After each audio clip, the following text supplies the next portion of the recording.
सवाल आज जो प्रधानमंत्री नरेंद्र मोदी उठा रहे हैं वो ये कह रहे हैं कि अगर इंडिया अलायंस की सरकार बन गई तो फिर संपत्ति का बंटवारा हो जाएगा। कहां लिखा हुआ है मैनिफेस्टो में कि संपत्ति का बंटवारा हो जाएगा? देखिए, प्रधानमंत्री जी ने जो बात कही है बड़ी स्पष्टता से कही है और उसका सार क्या है? सार ये है, जो कहते हैं कि भारत की संसाधनों पे पहला हक मुसलमानों का है, मनमोहन सिंह जी ने कहा। कांग्रेस का मैनिफेस्टो आप देखिए, वो कहते हैं हम इकोनॉमिक सर्वे कराएंगे। उसके बाद वो कहते हैं कि जो आपकी संपत्ति है उसको बांट देंगे। तो जब पहला हक संसाधनों पे मुसलमानों का है, इनकी सोच है, तो आपकी संपत्ति, आपका मंगलसूत्र लेके किसको देंगे? उन्हीं मुसलमानों को देंगे, चाहे वो घुसपैठिए रोहिंग्या क्यों ना हो। और जब आप बात करती हैं, आप इनके मैनिफेस्टो को पढ़िए, कांग्रेस के, ये तो अभी तक मैनिफेस्टो ही रिलीज नहीं कर पाए, बन रहा होगा, लेकिन कांग्रेस का मैनिफेस्टो ये कहता है बहुसंख्यकवाद की भारत में कोई जगह नहीं है। बहुसंख्यक कौन है? हिंदू है। एक बार मुंह से कह सकते हैं ये मुस्लिमवाद की भारत में कोई जगह नहीं है, नहीं कह पाएंगे। और मंगलसूत्र पे कहता हूं, ये वो लोग हैं, जब मंगलसूत्र टूटा हमारी बहन का बाटला हाउस में, इंस्पेक्टर मोहन चंद शर्मा शहीद हो गए, तो सोनिया गांधी रोई थी, लेकिन वो शहादत पे नहीं रोई थी इंस्पेक्टर की, वो रोई थी क्योंकि आतंकवादी मारे गए थे। मंगलसूत्र की बात इसलिए होगी, संदेश खाली में पश्चिम बंगाल में तुष्टीकरण की राजनीति होती है, बहनों का मंगलसूत्र छीन लिया जाता है, लेकिन ये रोते नहीं है।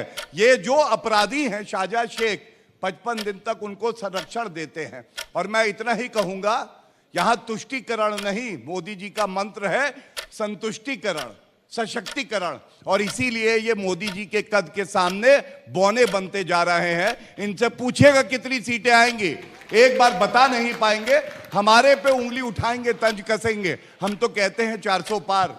आप बताइए, इंडिया अलायंस और उद्धव की जो सोनिया सेना है उसकी कितनी सीटें आएंगी? प्रियंका जी, अगर इंडिया अलायंस की सरकार बनी तो क्या ऐसी परिस्थिति में मुस्लिमों के लिए अलग से आरक्षण की व्यवस्था की जाएगी? सबसे पहले तो मैं एक बात यहाँ पर कहना चाहती हूँ, मंगलसूत्र की बहुत बार बार बात हो रही है। इनको संदेश खाली की महिलाएं याद आई, बहुत अच्छी बात है, मुझे भी याद है। पर क्या आप लोगों को यहाँ पे पता है कि आज आरबीआई का ही डेटा बताता है कि सोने पे कितने लोगों ने कर्ज लिया है अपना सोना बैंक्स को देकर। सबसे अगर रिकॉर्ड इन्होंने तोड़ा होगा तो इन्हीं की सरकार ने तोड़ा होगा।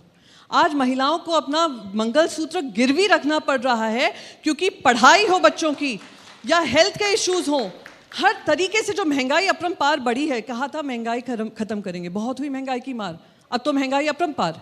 अब देखिए, ऐसा है, हमारा मैनिफेस्टो आए ना आए उसकी चिंता ये ना करें, क्योंकि जिस भाषा का इस्तेमाल करें हमारी पार्टी के लिए, मैं यहाँ पर ज़्यादा कुछ उल्टा सीधा नहीं कहना चाहूँगी, क्योंकि अगर मेरे राज्य में कहा होता तो इनको वहीं के वहीं खरी सुना देती, पर इनके स्तर पे मैं गिरना नहीं चाहूँगी। इसलिए मैं कांग्रेस पार्टी का मैनिफेस्टो लेकर आई हूँ।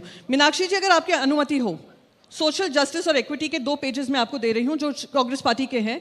उसमें आप मुझे बताइए कहाँ माइनॉरिटी तुष्टीकरण हो रहा है। ये माइनॉरिटी तुष्टीकरण मोदी जी के दिमाग में है, क्योंकि हम महिलाओं पे हो रहे अन्याय पे हटाएं, हम महंगाई से हटाएं, हम इनके भ्रष्टाचार से हटाएं, क्योंकि इससे बड़ी भ्रष्ट सरकार नहीं बनी जहाँ पे उन्होंने प्रजातंत्र के उसूलों को दाव पे डाल दिया हो। ईडी हो, आईटी हो, सीबीआई हो, सबका इस्तेमाल कंपनी से लूट कर भी और पॉलिटिकल पार्टीज के वॉशिंग मशीन का इस्तेमाल कर भी इन्होंने मिसयूज किया है।